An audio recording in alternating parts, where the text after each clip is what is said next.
go ahead and right click your mask right here and delete the mask so that it brings back the rest of the picture, and go over here to your quick selection tool. As far as I know, this is only available in Photoshop CS4 and CS5. So if you have CS3 and earlier, you won't get this nifty little tool. So anyway, once you have this quick selection tool, go ahead and click and drag kind of around the edges and just get a very general selection. And this puts a selection around your model. Yeah, model, I'll use that word. But as you can see, we selected an area that we don't really want. So if you hold Alt, I'm not sure what the key is that you use on a Mac computer, so you'll have to figure it out. So if you hold Alt and click on the areas you don't want it to have selected, it will actually get rid of that and get the right things selected. So I'm going to zoom in a little bit. Maybe a little bit less right here, a little bit less right there. And that'll be fine. As long as we get the general amount of his hair in there, that should be alright. And the shoulders already look fine as it is. So when you have your model selected as much as you want, go ahead and go to Refine Edge. And you can view it with the overlay or on black, on white, you know, whatever works for you.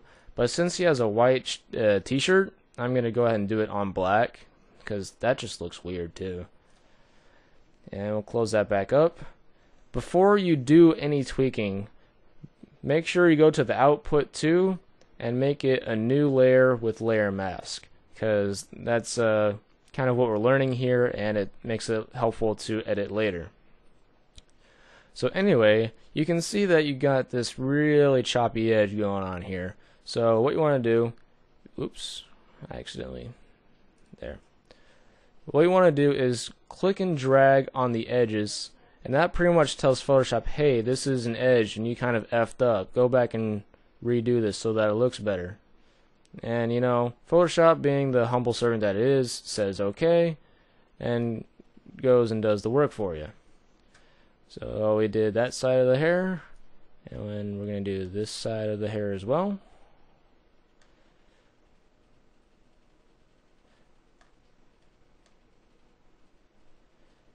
And that should be good right there. And that looks pretty legit. I mean, I'm sure there are a couple things that are wrong with it, but not many people will notice, so it'll be just fine. But if it makes you all concerned to kiss, go ahead and shift the edge down a little bit, and then give it a little bit of feather maybe, and that will soften up the edges nicely for you. And hit OK.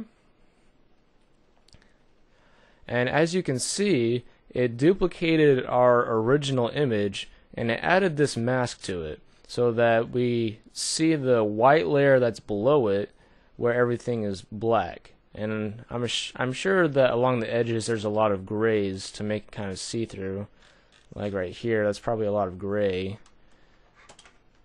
And yeah, that's just the basic rundown of how to mask somebody out. Remember, if you wanted to bring back some of the hair or something like that, you would have to go to this thumbnail right here and then use your brush tool or any other kind of tool that suits your fancy and just paint in white to bring it back. So as you can see, that brings everything back since we're painting in white, meaning we want to see all this. And that looks dumb, so I'll just undo that. I feel like filling this in with black now, so I'll hit Shift Backspace, put it in black, hit OK, and we get a better feel for it. I hope I described masking fairly well for you, and I hope that it's something that's easy to remember. I mean, if it's not easy to remember, then just say, hey, black, can't see it, white, I can see it. That's all there is to masking. So, with that said, thanks for watching. If you have any questions or requests for tutorials, go ahead and post them in the comments section below, or just send us an email over YouTube or something like that. And that's all I have for you. Thanks for watching. See you next time.